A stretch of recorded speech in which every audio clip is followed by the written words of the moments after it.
തൃണമൂൽ കോൺഗ്രസ് അംഗമായതിന് പിന്നാലെ PV. Anwar MLA സ്ഥാനം രാജിവച്ചു.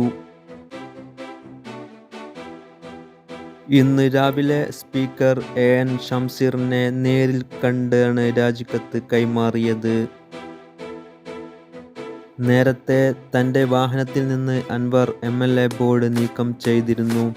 കാലാവധി പൂർത്തിയാക്കാൻ 1.5 വർഷം ബാക്കി നിൽക്കെയാണ് രാജി.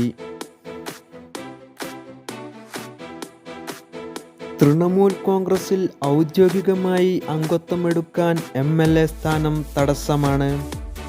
നിയമസഭയുടെ കാലാവധി തീരും മുമ്പ് മറ്റൊരു പാർട്ടിയിൽ ചേർന്നാൽ അയോഗ്യത നേരിടേണ്ടി വരും.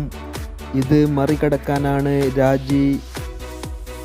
കഴിഞ്ഞ ദിവസമാണ് മമതാ ബാനർജിയുടെ തൃണമൂൽ കോൺഗ്രസിൽ പി.വി. അൻവർ ചേർന്നത്.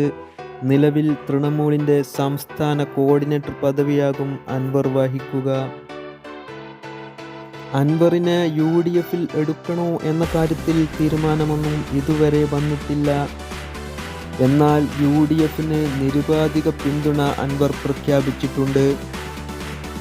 നിലവിൽ സി.പി.എമ്മിന്റെ നിലമ്പൂരിൽ നിന്നുള്ള സ്വതന്ത്ര എം.എൽ.എയായിരുന്നു പി.വി. അൻവർ.